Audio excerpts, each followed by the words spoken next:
بسم اللہ الرحمن الرحیم صفحان تمام دیکھنے سننے والوں کو میرا سلام۔ پاکستان میں آج کل خطوط کی بڑی ریل پیل ہے۔ ایک خط جو ہے اس پر تبصرے ہوتے ہیں، ایک خط زیر بحث آتا ہے تو اس کے مقابلے میں دوسرا خط آ جاتا ہے، دوسرے کے مقابلے میں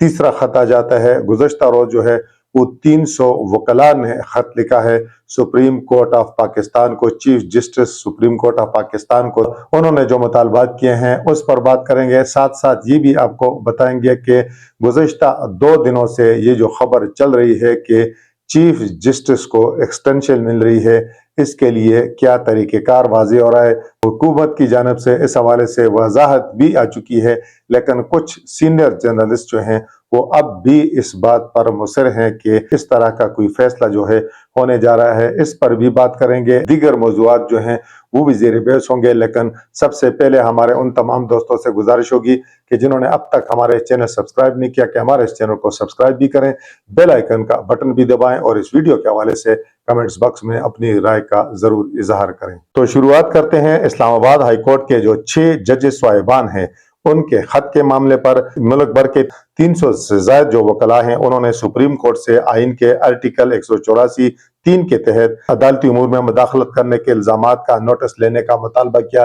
یعنی 100 موٹو ایکشن لینے کا انہوں نے مطالبہ کیا ہے۔ اور یہ بیان ان کا جاری ہوا اتوار کے دن، جس میں انہوں نے کہا کہ حکومت کے زیر قیادت کوئی بھی کمیشن ان الزامات کی تحقیقات کو ضروری آزادی اور اختیارات سے محروم کر دے گا۔ آئین کا آرٹیکل 184(3) سپریم کورٹ کا اصل دائرہ اختیار کا تعین کرتا ہے اور اسے پاکستان کے شہریوں کے بنیادی حقوق کے نفاذ کے حوالے سے عوامی اہمیت کے حامل معاملات میں سپریم کورٹ کو دائرہ اختیار استعمال کرنے کے قابل بناتا ہے۔ چونکہ 30 مارچ کو اسلام آباد ہائی کورٹ کے جو 6 جج صاحبان ہیں جنہوں نے الزامات لگائے تھے، تو وفاقی حکومت نے وزیر اعظم شہباز شریف کی سربراہی میں وفاقی کابینہ نے اس پر ایک رکنی کمیشن بنانے کی منظوری دی اور جسٹس ریٹائرڈ تصدق حسین جیلانی کو کمیشن کا سربراہ جو ہے وہ مقرر کیا ہے۔ وفاقی کابینہ نے انکوائری کمیشن کی شرائط TORs کی بھی منظوری دی، تاہم گزشتہ روز ملک بھر کے 300 سے زائد وکلاء بشمول ایمان زینب مزاری، زینب جنجوعہ،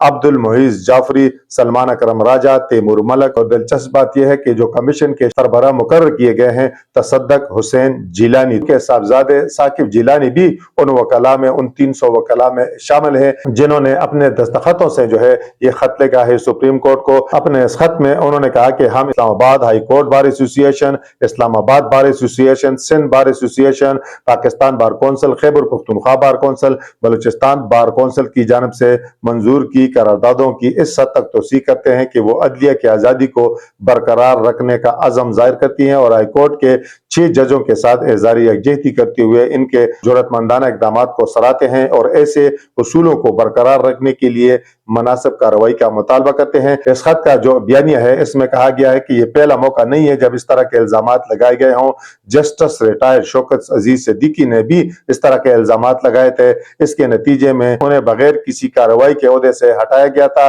سابق وزیر اعظم ذوالفقار علی بھٹو کی پھانسی مقدمے پر سپریم کورٹ کے حالیہ فیصلے کا حوالہ دیتے ہوئے انہوں نے یہ کہا کہ یہ پاکستان میں عدلیہ کے تاریخی کردار پر فرد جرم تھا، اور یہ اس حد تک قابل ستائش ہے کہ اس میں اعتراف کیا گیا کہ عدلیہ کی آزادی کے بارے میں عوامی تاثر متعصبانہ رہا ہے۔ اس میں مزید لکھا گیا ہے کہ شوکت عزیز صدیقی کیس میں سپریم کورٹ کے فیصلے نے سابق جج کو بری کر دیا، تاہم ان میں سے کوئی بھی فیصلہ متاثرین کو انصاف فراہم کرنے کے قابل نہیں۔ در حقیقت ماضی کی غلطیوں کا اعتراف ایک قابل تعریف قدم ہے، تاہم اب وقت آ گیا ہے کہ اصلاحات کے لیے ٹھوس اقدامات کی جانب بڑھا جائے۔ اس معاملے میں فوری شفاف طریقے سے کام کرنے میں ناکامی سے عدلیہ کی آزادی پر عوام کے اعتماد کو ناقابل تلافی نقصان جو ہے وہ پہنچ سکتا ہے۔ یہ بھی انہوں نے کہا ہے کہ جب ججز کو منظم طریقے سے ڈرایا جاتا ہے تو پھر پورا نظام عدل ایک دھوکہ بن جاتا ہے اور اپنی ساکھ کھو دیتا ہے۔ انصاف کے متلاشی وکلاء عدالتوں کے سامنے قانونی چارہجوئی اس امید کے ساتھ کرتے ہیں کہ ان کی سماعت غیر جانبدارانہ ثالث سنے گا جو قانون کی فراہمی کے خواہاں ہوں گے۔ اگر جج بغیر کسی خوف کے انصاف فراہم کرنے میں آزاد نہیں ہے تو پھر وکلاء سمیت پورا قانونی نظام کوئی اہمیت انہوں نے کہا کہ نہیں رکھتا۔ انہوں نے پاکستان بار کونسل اور تمام بار ایسوسی ایشن پر زور دیا کہ وہ عدلیہ کی آزادی کو مستحکم کرنے، اجتماعی لائے عمل طے کرنے کے لیے فوری بنیادوں پر وکلاء کنونشن جو ہے وہ بلائیں۔ ساتھ ہی انہوں نے عدالت عظمیٰ سے یہ مطالبہ کیا کہ وہ آئین کے آرٹیکل 184(3) یعنی سو موٹو ایکشن کے تحت اس معاملے کا اپنے دائرہ اختیار میں نوٹس لے، کیونکہ یہ مسئلہ عوامی مفادات، بنیادی انسانی حقوق سے متعلق ہے۔ بیان میں کہا گیا ہے کہ اس معاملے سے عوام کے سامنے شفاف طریقے سے نمٹا جانا چاہیے، کیونکہ یہ عدلیہ کی آزادی پر عوام کا اعتماد کا معاملہ ہے جسے بحال کرنے کی ضرورت ہے۔ یہ بھی انہوں نے کہا کہ شفافیت اور اس بات کو یقینی بنانے کے لیے کہ اس معاملے کو سیاست زدہ نہ کیا جائے، ہم سپریم کورٹ سے مطالبہ کرتے ہیں کہ وہ تمام دستیاب ججوں پر مشتمل ایک بینچ تشکیل دے جو اس معاملے کی سماعت کرے، کارروائی کو عوام کے لیے براہ راست جو ہے نشر کیا جائے۔ یہ بھی انہوں نے کہا کہ اس طرح کی کارروائی کا دائرہ محدود نہیں ہونا چاہیے اور اسلام آباد ہائی کورٹ کے خط میں لگائے گئے الزامات کے ساتھ ساتھ سابق جسٹس شوکت عزیز صدیقی کی جانب سے لگائے گئے الزامات کی بھی انکوائری ہونی چاہیے۔ اس انکوائری میں اگر ثابت ہو تو ایگزیکٹو اہلکاروں کی طرف سے کی گئی خلاف ورزیوں کی ذمہ داری بھی عائد کرنی چاہیے اور عدلیہ کی آزادی کو محفوظ بنانے اور عدلیہ کے ادارے پر عوام کا اعتماد بحال کرنے کے لیے ذمہ داروں کو جواب دہ بھی ٹھہرایا جانا چاہیے۔ یہ بھی انہوں نے کہا کہ بدھ کے روز فل کورٹ میٹنگ کے بعد سپریم کورٹ کی جانب سے جاری ہونے والی پریس ریلیز میں کہا گیا کہ اس بات پر اتفاق رائے ہوا کہ چیف جسٹس وزیر اعظم سے ملاقات کریں گے، لیکن یہ نہیں بتایا گیا کہ انکوائری کمیشن کی تشکیل پر اتفاق رائے ہو گیا ہے۔ انہوں نے یہ بھی کہا کہ وکلاء نے اس طرز عمل پر اپنے گہرے عدم اطمینان اور مایوسی کا اظہار کیا جو کہ خود عدلیہ کی آزادی کے اصول کے خلاف ہے۔ اس خط میں یہ بھی روشنی ڈالی گئی کہ انکوائری کمیشن کو تحقیقات کرنے کے لیے وفاقی حکومت کی طرف سے متعلقہ TORs کے مطابق چونکہ کام کرنا ہوگا۔ مزید یہ کہ انکوائری کا ٹائم فریم اور رپورٹ کو پبلک کیا جائے گا یا نہیں، یہ اختیار بھی حکومت کے پاس ہے۔ اس میں کہا گیا کہ وفاقی حکومت کو دیے گئے اس طرح کے اختیارات کے پیش نظر انکوائری کمیشن عدلیہ کی آزادی پر عوام کا اعتماد بحال کرنے کے لیے ضروری آزادی اور اختیارات سے محروم ہو جائے گا۔ اس کے مطابق وفاقی حکومت کے دائرہ اختیار میں کی جانے والی انکوائری ان اصولوں کی خلاف ورزی کرتی ہے جن کا تحفظ یہ انکوائری کرنے کی کوشش کر رہی ہے۔ ہم نوٹ کر رہے ہیں کہ اس طرح کا کوئی بھی انکوائری کمیشن اور اس کی کارروائی مکمل طور پر ساکھ کو متاثر کر دے گی۔ خط میں سپریم کورٹ پر زور دیا گیا کہ وہ گائیڈ لائن مرتب کرے۔ سپریم کورٹ تمام ہائی کورٹ کے ساتھ مل کر شفاف ادارہ جاتی میکانزم قائم کرے تاکہ عدلیہ کی آزادی کو مجروح کرنے کی کسی بھی کوشش کی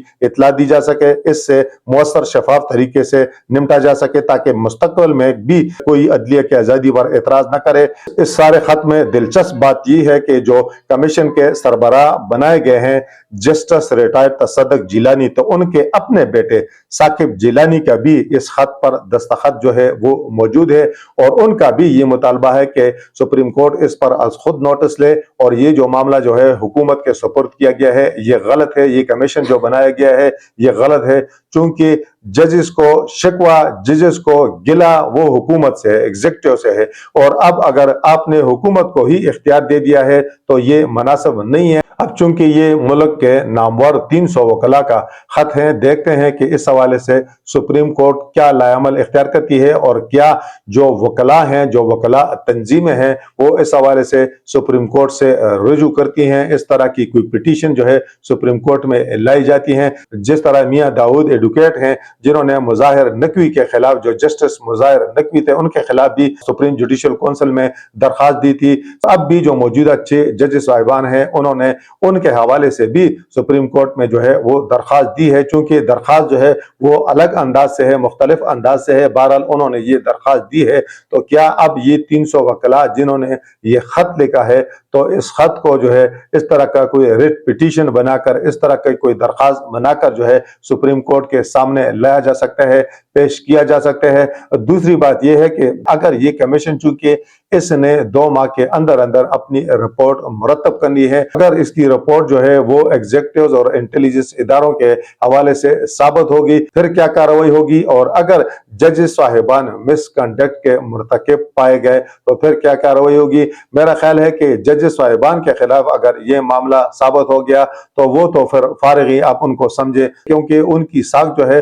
وہ وہ متاثر ہو جائے گی اور وہ فارغ ہوں گے۔ لیکن اگر دوسری فریق کے حوالے سے اس طرح کے کوئی الزامات ثابت ہو گئے تو مجھے لگتا نہیں ہے کہ حکومت اس حوالے سے کوئی عمل درآمد کر سکے۔ دوسرا، چونکہ جسٹس ریٹائر تصدق حسین جیلانی کے حوالے سے یہ بھی کہا جا رہا ہے کہ وہ دھیمے مزاج کے آدمی ہیں، وہ زیادہ تنازعات میں الجھتے نہیں ہیں، خاموش طبع آدمی ہیں، تو ان سے ایسی رپورٹ کی توقع کی جا رہی ہے کہ جو تمام جو فریقین ہیں ان کے لیے قابل قبول ہو، یا اس طرح کی رپورٹ ممکنہ طور پر ہو سکتی ہے کہ جس میں تمام فریقین کی فیس سیونگ ہو سکے۔ دیکھتے ہیں کہ اس حوالے سے آنے والے دنوں میں پیش رفت کیا ہوتی ہے، کیونکہ پاکستان تحریک انصاف جو ہے انہوں نے اس کمیشن کو چیلنج کرنے کا بھی اعلان کیا ہے، اور جب وہ اس طرح کی کوئی درخواست لے کر جو ہے عدالت جاتے ہیں تو وہاں پر جو ہے اس درخواست کے ساتھ کیا کرتی ہے۔ اب آتے ہیں جو ایک اہم خبر جو گزشتہ 2-3 دنوں سے گردش کر رہی ہے، اور یہ خبر سب سے پہلے چلائی ARY نیوز نے،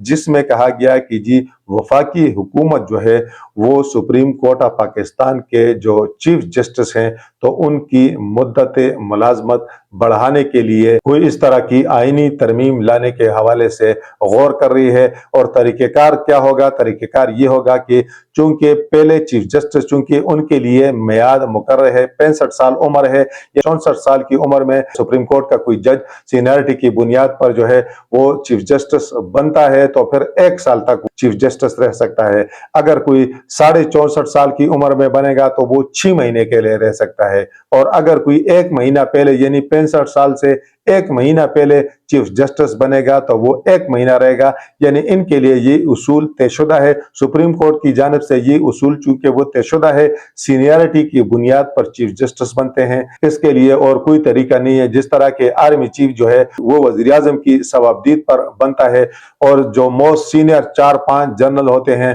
اس میں کسی کو بھی آرمی چیف کسی کو بھی chairman joint chief of staff committee لگایا جا سکتا ہے، تو عدلیہ میں اس طرح کا طریقہ کار نہیں ہے۔ دوسرا، چونکہ پاکستان کا آرمی چیف جو ہوتا ہے جب وہ آرمی چیف بنتا ہے تو اس کے بعد وہ 3 سال تک کے لیے آرمی چیف ہوتا ہے، جو بھی آرمی چیف بنے۔ لیکن عدلیہ میں اس طرح کا میکانزم نہیں ہے۔ عدلیہ کا طریقہ کار میں نے آپ کو بتا دیا، ایک تو سینئرٹی ہے، جو موسٹ سینئر جج ہوگا وہی چیف جسٹس بنے گا، یعنی اس کے لیے یہ نہیں ہے کہ آج چیف جسٹس بن گیا تو 3 سال چیف جسٹس رہے گا۔ لیکن اب جس آئینی ترمیم کے حوالے سے میڈیا میں رپورٹس آ رہی ہیں وہ یہ ہے کہ اب چیف جسٹس جو ہے وہ بھی 3 سال کے لیے ہوگا، یعنی جو چیف جسٹس بنے گا، اگر یہ آئینی ترمیم آگے کہا تو یہ جا رہا ہے کہ سینٹ انتخابات کے بعد شاید اس طرح کی ترمیم آ جائے۔ اس حوالے سے جو ہے وہ مختلف سطح پر مشاورت کا عمل جاری ہے۔ اگر اس طرح کی ترمیم آ گئی، منظور ہو گئی، تو پھر جو ہے جو بھی چیف جسٹس بنے گا،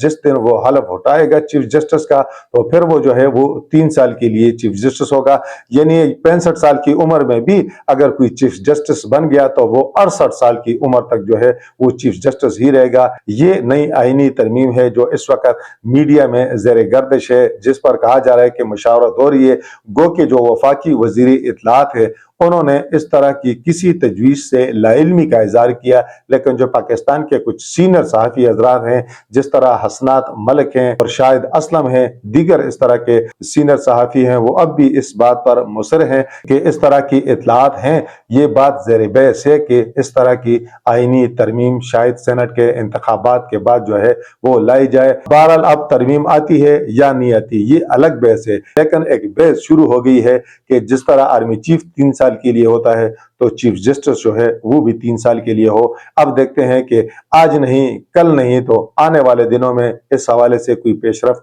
ہوتی ہے یا نہیں ہوتی۔ ترکی کی آخر میں بات کر لیتے ہیں کہ ترکی میں جو بلدیاتی انتخابات ہوئے تو اس میں جو صدر طیب رجب اردگان کی جو جماعت ہے اسے ناکامی کا سامنا کرنا پڑا ہے، اور جو اپوزیشن کی جماعت ہے انہوں نے ان انتخابات میں کامیابی حاصل کی ہے۔ تو اس حوالے سے یہ کہا جا رہا ہے، جو ابتدائی رپورٹ سامنے آئی ہیں وہ یہ ہے کہ بنیادی وجہ جو ہے وہ مہنگائی ہے۔ ترکی میں بڑھتی ہوئی مہنگائی جو ہے انہوں نے طیب رجب اردگان کی جو جماعت ہے اس کی مقبولیت میں